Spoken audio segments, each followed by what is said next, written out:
A big hello to you, my Minecraft friend. Welcome back to another episode of Life in the Woods Renaissance, a Sunday progress report for you. We're up in the bedroom here, John Marston's bedroom. How you doing today? So glad you could stop by and check out the video. I think it's very awesome that you're here. First and foremost, on our Sunday progress report, we want to look at we're going to look at things I've done to just kind of move things along here on the world. First of all, you're going to notice the ceiling now. I got rid of the soapstone on both edges here and switched it out for just a solid dark oak wood slab ceiling, which looks better. Instead of this post going up into soapstone, it now goes up into the dark wood slab, which is very nice. Something before we head out the door and go look around at the world around us, I wanted to know if you guys have ever had this happen. When the NEIS subsets all disappear. That's what happens. I had that happen to me on a Friday night while I was working and could not figure out how to get it back on. Variety looked it up for me, and all you have to do is push O, and it all comes back for you. So that is very nice and handy to know in case you did not know that. Let's move on with the Sunday progress report. Hope everyone's doing great. I am doing just fine and dandy on this Sunday. Playing a little Minecraft, of course. As you can see, the kitchen cabinetry has expanded a lot, and it's going to have to expand a whole lot more. We'll probably have cabinets along here as well, and I don't know. We're going to have to probably do that island, too, that we were talking about. But as you can see, it is filling up very, very, very fast. We're going to go out and take a look at some of the new crops we've got going on as well. Something else I wanted to let you guys know is that me, myself, and CJ let me know that if you take the carpenter block, we were trying to light these up. If you shift right-click the carpenter block, you can see that got a little bit brighter. You could do that, and then you could take any color, anything you want to, and cover it up, and boom, you've got it lit. As you can see, we're done with the torches in the house. They're gone. All of them are gone. Yeah. Also, I included a backsplash. This is the limestone. Limestone stone is what that is right back there on the backsplash. I picked the green. It's got a little bit of green in it. And I think it looks pretty nice behind the pots and pans and stuff. So I did put the backsplash in, just so you know that as well. Let's move this. Oh, I also wanted to show you this as well. If we do this, and if you have wheat or mycelium, or I believe dirt even too, you can right click and it'll put a little bit of wheat on top of the carpenter block. So if you want to have like a little bit of hay in your barn that's strewn about on the floor, you could do it that way as well. So I think that's pretty cool. So that is that. And then of course you just break it, you get everything back. Boom, just like so. Very, very awesome. So yeah, torches are gone in the house. We still have some in the basement, but those basement ones will stay. But I've added those carpenter blocks in the floor here and there, and it's lit up the area real nice, and we've gotten rid of most of the hanging torches or the ones that were sitting on the floor. Ooh, you know what I forgot to do last night? I know what I forgot to do last night. I forgot to fix this up right here. There we go. Boom. That's how that's supposed to go. I've not quite decided what kind of cover I want to put on those. All right, so that is an update on what has happened on the inside of the house. Oh, something else that was added to the game. If I push Q, drop a torch, you can see it puts off light now. So if we're in a cave and we want to drop it way down below and see what's down below, we can do that now. So yeah, all you have to do is hit Q and your torch will stay lit. So that was added to Lost in the Woods Renaissance. I think it's pretty cool. Out here, we have ourselves our new little fishing station. I have all our fish in here that we've caught so far right in here. So we could just sit on down on our chair. Boop. Just a simple old oak chair. I've got a torch and a torch on top of a post right here, and I can sit right here and I can fish all day long. I've not used the fishing pole that we caught yet. I've not used that one. I thought I'd use this one up first, but as you can see, I'm up to 17 levels, and all of that is pretty much from fishing. So I've been having a really good time just sitting here on the, in the area here, just fishing, doing this. I usually F5 it. Just look at myself sitting here in the daytime, enjoying a little squid action out front there and just watching the sun go down. But yeah, this is my little fishing spot now. I also bone meal the cattails you can see on the left and right of me. They weren't growing on their own, so I bone mealed them just to make them a little bit bigger. There we go. We got ourselves a fish. Very nice. Let's see. What do we got? What did we catch? What did we catch? I'm going to put the fishing pole away. And we got ourselves another raw char. We've got 3 of those now. But look at the variety of fish that I've been catching. Raw jellyfish. We got the perch you've seen. An eel. What else? We got some regular old Minecraft fish. Tilapia. Carp. All kinds of different cool fish to catch. Very, very cool. All right, onwards and upwards with the progress report. It's getting dark out. We're probably going to have to run inside. But let's see if we can see this torch thing a little bit better. Nah, it's still not bright enough yet. You know what? Let's wait for the sun to go down, and let's talk about this right here. Right here is our grid for our utility shed and entrance to the mine shaft. The mine is right here, but this is going to be our little area that we have our utility shed in, where our tools are going to be stored, and then we'll have an entrance to the mine through here too. I believe it's going to kind of drop down and turn to the right, and we'll go down into the mine from here. We also have to put a mine shaft in. In addition, I have expanded the herb garden. I'm not sure if this was in, but you can see we've got the coffee beans. And as you can see right here, I'm sporting some coffee right now. Look at that. Huh? Look at that.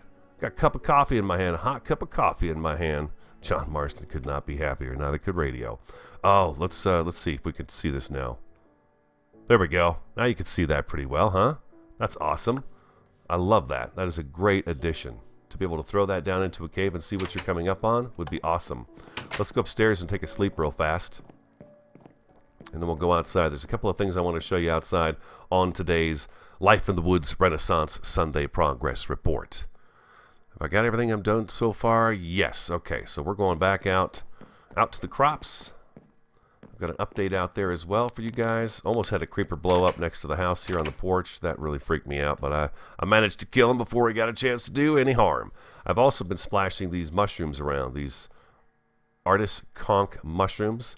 I put them there and on different few trees. By the way, the jacaranda sapling that we picked up during our initial adventure out to this location, the jacaranda tree has been planted. That's a very, very nice tree. I love the color of that tree, and it fits really well with this tree over here as well. This one might disappear. This tree may go back behind the pond here. I've also decided that the barn is going to go on the back side of the fence here in this land back in here. So our barn will actually be located in this area right here. This will be where the barn is, for the animals to go in and out of and do what they will. And then we're going to incorporate this pond into the fenced-in area so the animals have that natural water source that they can go to whenever they want to. Cup of coffee? I think I will. A cup of coffee is just coffee beans cooked in the furnace. Oh, in the kitchen you may have noticed I've added the furnace too, and we also have the, oh God, what is it called now? What's it called? The presser? Is it the presser? I made them both. Let's go back inside real quick. Sorry. I meant to show you this when we were in here. Yes, the presser is in here. This is where we put our soybeans and honey and stuff like that in to press it and change it into a different material. We have our furnace here now, and then we have the workbench back in the corner there where it's not too visible. You know, it's really nice back in there. So that's what I did in the kitchen. I changed that up as well. You probably noticed we have a few different crops in the storage area now. I've just been kind of harvesting the crops.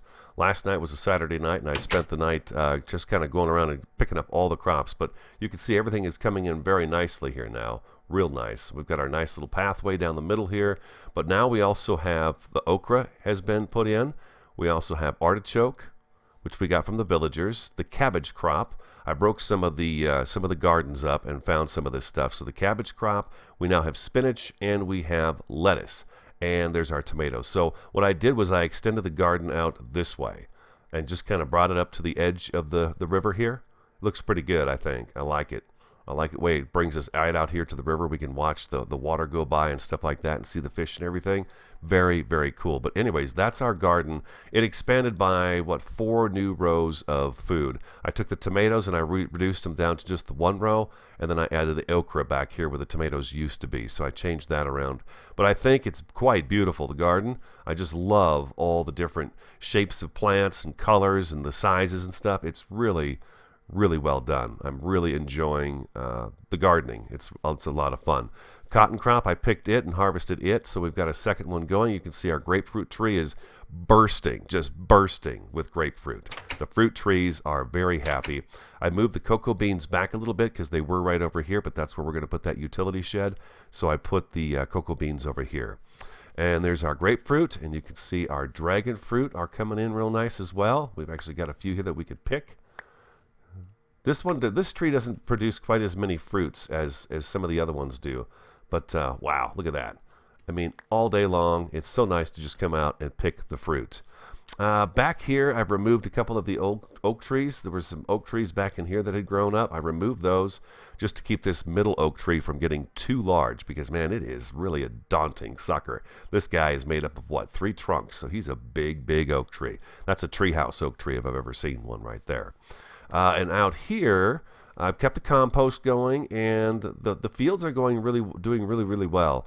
This right here, the rye crop and the barley, the oats, I'm not quite sure what I can do with those. I'll have to work on that a little bit more. I'm not sure if these crops are very necessary. The corn I can turn into cornmeal and flour and all kinds of different things. So the corn is definitely a necessity in here. I also added a few of these tall blue flowers right here at the corner of the back 40 here. I thought those looked pretty nice right there. So yeah, now you can see that the back 40 farm area is doing really, really great. And what else did I have? I think that's about it so far. That's it for the progress report. In this next week, the things I would like to see accomplished on our world, the GEI, is I would like to see the utility shed constructed, the entrance to the mine shaft completed, and what else would I like to see? Oh, lanterns. Now that we have glowstone dust right here in our hands, we can make the fancy lanterns. So I want to add lanterns to the house. I want to have porch lights by the front door and the back door, and porch lights wherever else I can get. I want to get into the wrought iron chains, possibly some of the wrought iron, what's it called? Let's see here. Let's see, W-R-O-U, there we go. Trellis. The wrought iron lattice. I would like to see that. I'm curious to see if the grape vines will grow up the wrought iron lattice or if it's just something that's kind of for looks. I'd be kind of curious to see if we could do that. But it'd be really cool if we can get the grapes to grow up the lattice. I think that's it for this progress report. I think I've shown you everything. Oh, the piranha are back. They sure are. Nasty old piranha are back. You know, there's a place for them in the world, too. I guess there is. So, anyways, that's your Sunday progress report. A little bit of work done here on the farm, on the GEI. Hope you enjoyed today's episode. Like, comment, subscribe, and share. Thank you so much for your support. It has been absolutely fantastic on this series. I'm the Radio Man 03. I want you to have an awesome, fantastic, and superb day, and I will talk to you again next time.